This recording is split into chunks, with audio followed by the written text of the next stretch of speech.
Inspiring voices, building worlds. The Ampliverse.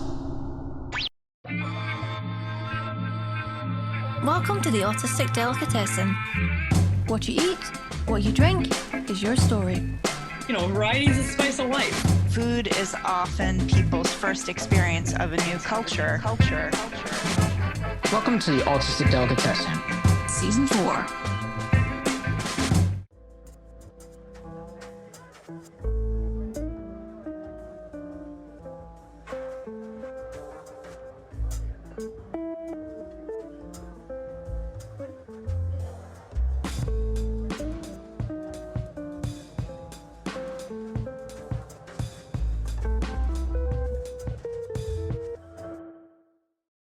So, Shalese, welcome to the Autistic Delicatessen.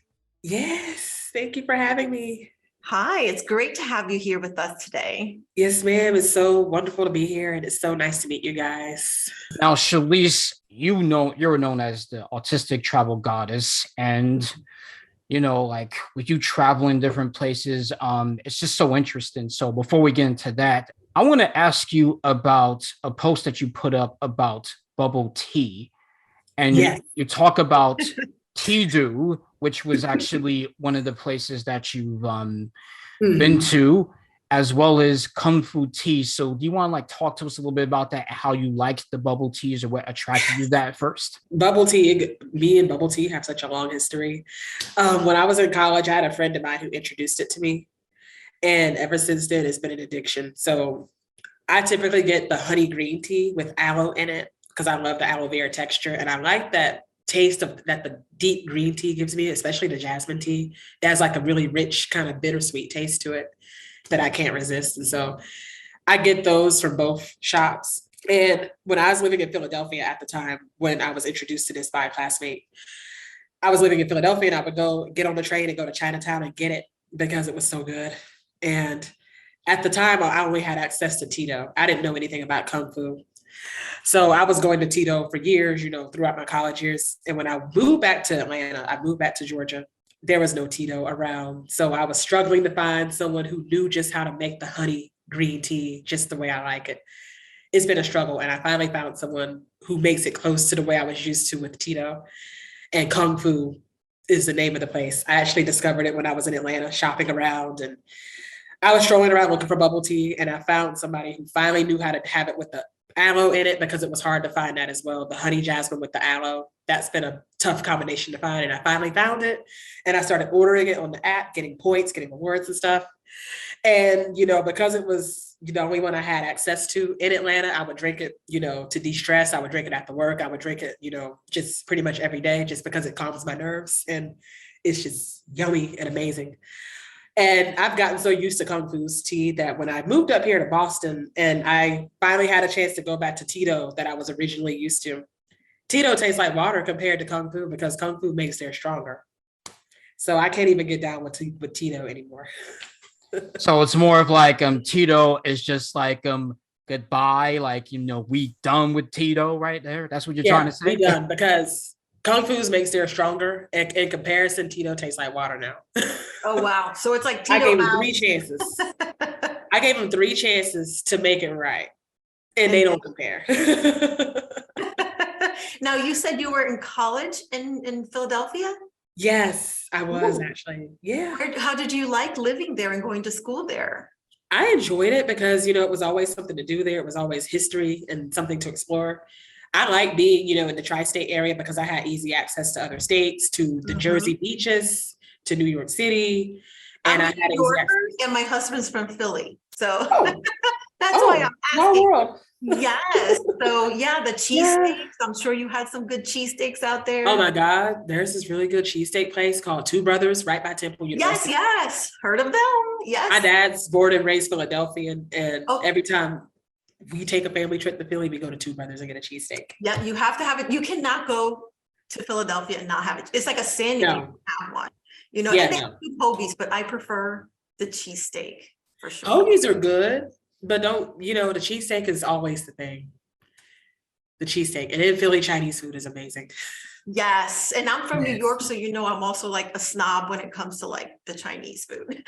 Oh, hell yeah. So you guys have very good Chinese too in Philly. So it's the best of all worlds. You have good pizza, good Chinese, Good and food in obviously Philly. you have the cheesesteaks.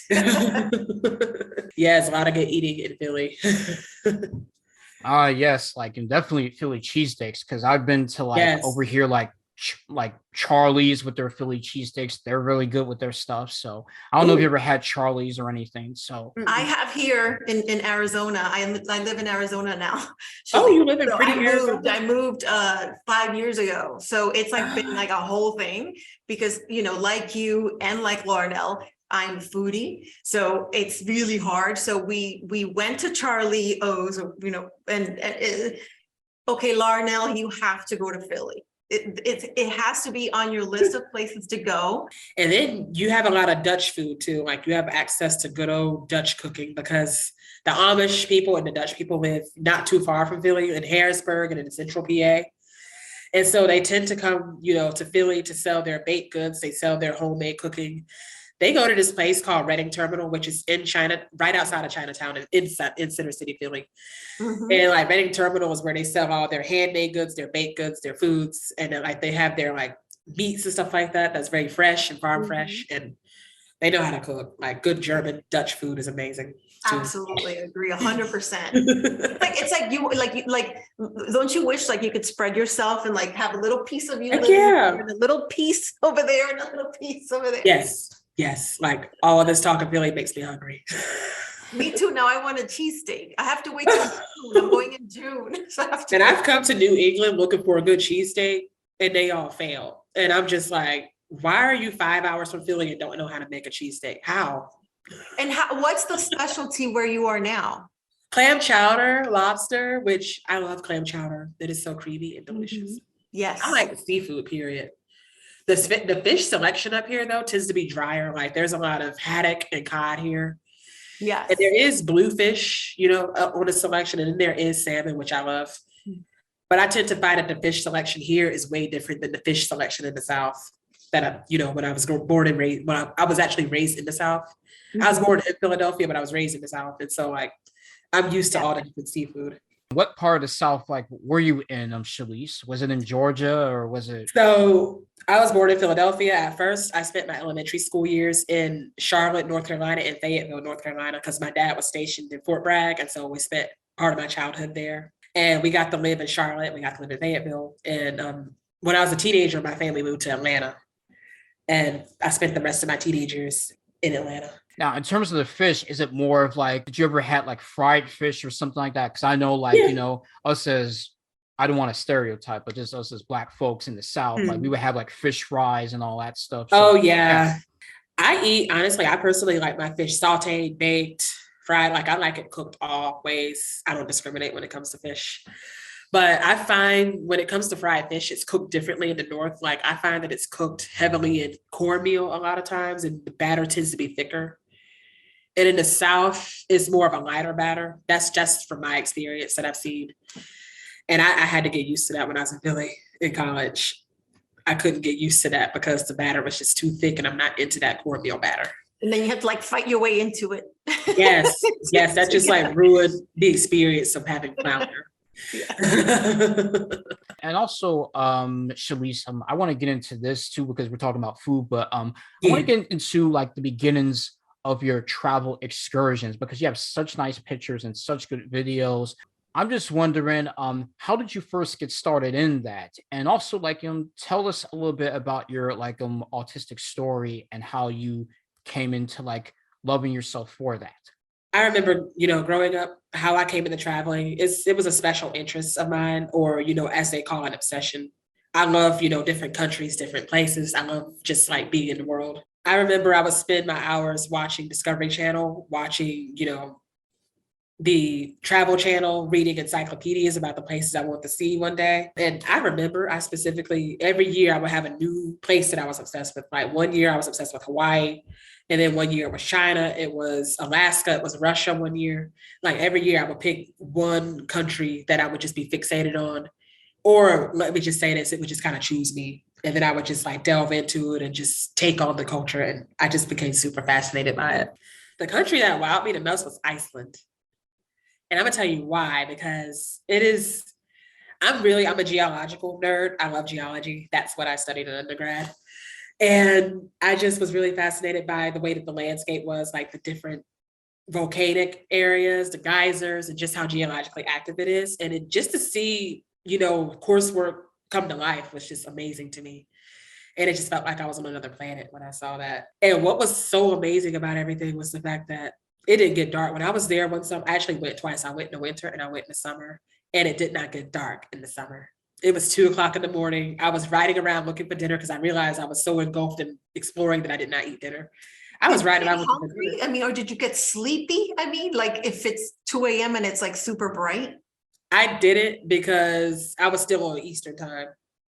I was still getting adjusted to Eastern time because I had just landed that day. And so I didn't even feel sleepy. I was still used to, being 5 hours behind. I was riding around wondering why everything was closed, why even a convenience store was closed. And then I looked at my phone and I'm like, oh, it's 2 a.m. No wonder everything's closed. But it was bright as heck outside. And I couldn't even sleep. Like I actually went to my Airbnb, tried to go back to sleep. Well, I tried to go to sleep for the night, couldn't even do it because it was daylight out and it was hard to get used to that. You needed those thick curtains. Yes. Like blackouts. And then when I was there earlier that year in the winter, the sun did not rise until 10:30 that morning. And it set at 3 o'clock that evening. So we had a short day. And that was amazing to watch.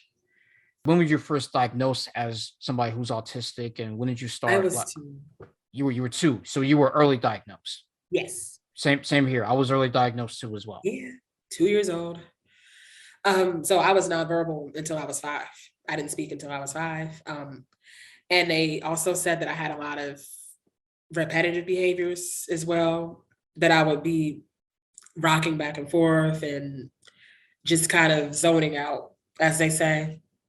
And then they also said I did not interact with other kids.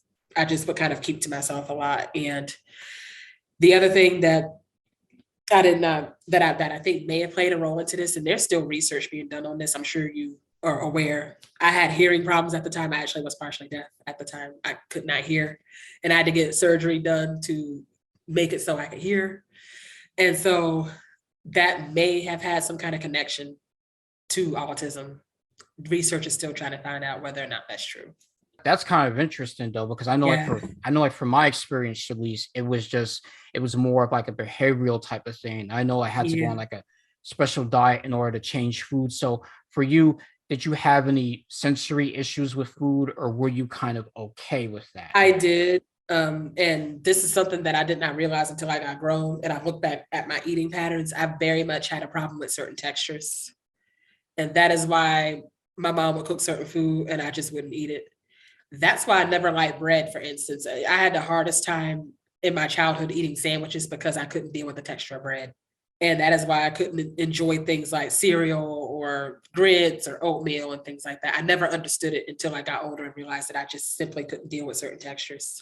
Now for that part, was it more of like the dry textures? But of course, my taste was different. Like I could have cereal and have like the dry, like the bread type stuff, like the sourdough bread and all that stuff. But for you, that was just more of like it was hard. Was it dry? Was it because of that? I actually like it harder and crispier, but my problem is I couldn't deal with the mushiness of it, the mushier textures or the grainy textures. In my case, I have a 13-year-old who's nonverbal, and he has a lot of issues like with the, with the sensory and with eating, the textures, all of that. And it's interesting because I've always been curious, like, what is it about the texture of something, let's say mashed potatoes or, or rice or pasta that, maybe make, like, what do you feel? I know there was a time whenever I would eat something that was too mushy. This is why, to this day as an adult, I don't like my pasta too mushy. I actually kind of like it super al dente or even slightly undercooked. Mm-hmm. Because if I eat it too mushy, I kind of get nauseated. And I can't even explain why, but it's something about it that's painful to me when I eat it when it's too mushy. Yeah, that's interesting. It's interesting to hear about sensory foods and textures, because like we all, like, just to clarify, all autistic people are not monoliths. We all have different things, some things we can eat and some things we can't eat. Yeah. So from that, it's interesting that you have something like that, Shalese, and you still are able to travel and go out to these very different restaurants. Like, do you ever think about that when you look at the menu and think like, okay, what can I have and I not have? Because I know that when I went out, I had to have like a special type of ketchup, a special type of mayonnaise and all that stuff, because of the behavioral chemical imbalance and all that type of stuff. I had to like have more of like specialty type stuff. So what's crazy is that there are certain restaurants that I avoid when I realize that they have certain foods that I don't like. Like if there's certain brands that I know I can't tolerate, then I avoid it. Or I like find a way to excuse myself once I find out on the menu that there's a certain brand that they use that I can't handle.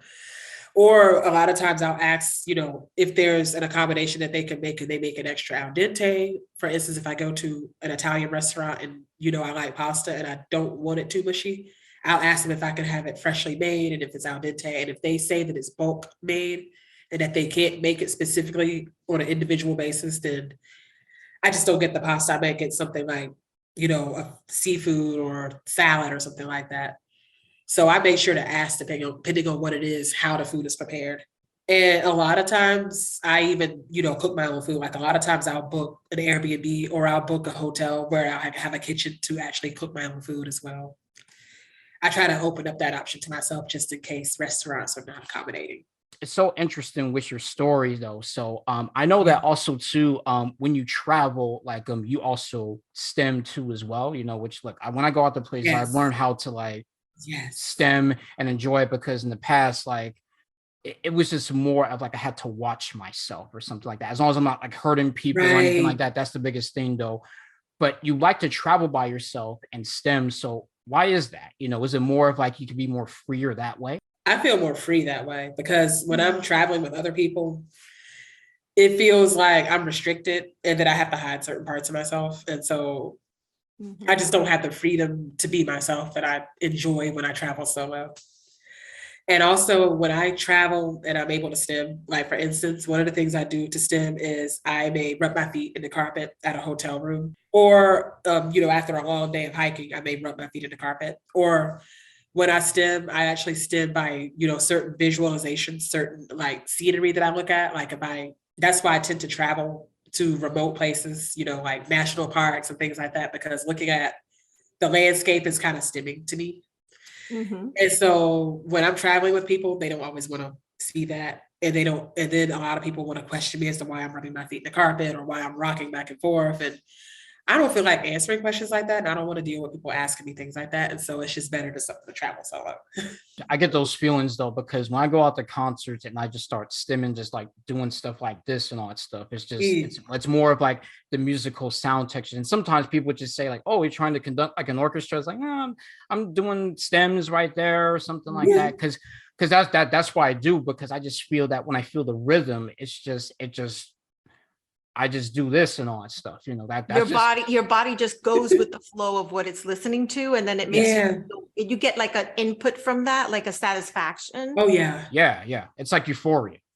Oh yes. Yeah, my son does that too. He stims a lot. He does different kinds of stimming. Then he also does verbal ones, like humming and all that. And now that his voice has changed and he sounds like a man.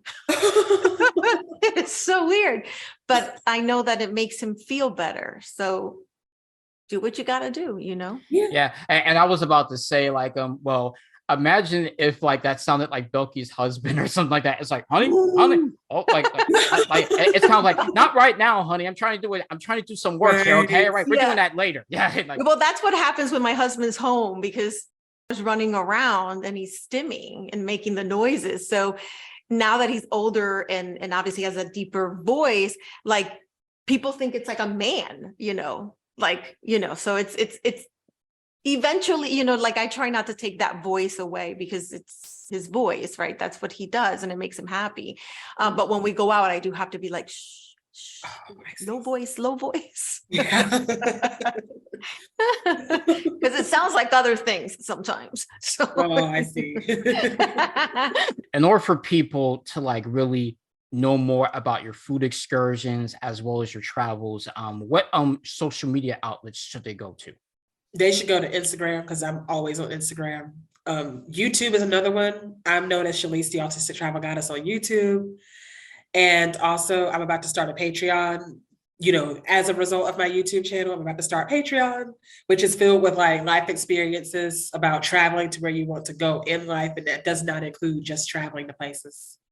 It's not just about traveling to places, but it's about, you know, reaching your goals, you know, getting what you want out of life, getting the relationships you want, you know, getting the finances or the career you want to. So that's what my platform is about to be expanded into. I'm also on Facebook as Autistic Travel Goddess as well. So those are my 3 platforms that I tend to be active on. And where can And we I'm see you LinkedIn. next? Where's the next trip to? The next trip to, you're getting ready to see a lot of Boston content since I recently relocated here. And the Yay. next trip after that, it might be somewhere in Canada again. Ooh, yeah, love I hear Canada. it's beautiful and you're very close. Yeah, we are. We're like 4 hours from Montreal, Mhm. 12-hour drive from Halifax, Nova Scotia. Oh my God. I did that last Perfection. year. Niagara Falls up there too. You can, you know. Yes. on the- Niagara Falls is very close to Buffalo, New York. It's like a Yes. few minutes. My from sister went to Geneva to college in Geneva. So that's right before you get to Canada. And it was amazing, like just going to visit her and then the other Yeah. things that we could do. So yeah, awesome. my Oh, we goodness. can't wait to see it. It'll be Yeah. fun. Here in Boston, like I actually did the trip to Nova Scotia last year in 2021 when they first reopened the border. I did the 12-hour trip from Boston to Nova Scotia. Loved it there. And this summer they have the ferry service that takes you to Nova Scotia in 3 hours. Wow. 3 hours, that's it. Yeah, Wow. which I can't wait to try that because I love getting on boats. I prefer to get on boats than driving. Well, Shalese, we'd like to thank you so much for coming on to the Autistic Delicatessen and talking about your travels and just really giving us so much about what it means to try different foods and just to basically be your autistic self. You Yeah, are awesome. thank you. So you guys, so are y'all. Thank you guys so much for having me here. Thank you for watching the Autistic Delicatessen. If you would like more content, please go to theautisticdelicatessen.car.co or theampliverse.com/the-autistic-delicatessen. There you will find the full catalog of our podcast and video series at your leisure. And if you enjoyed this episode, feel free to subscribe for future content. Until next time. What you eat, what you drink is your story.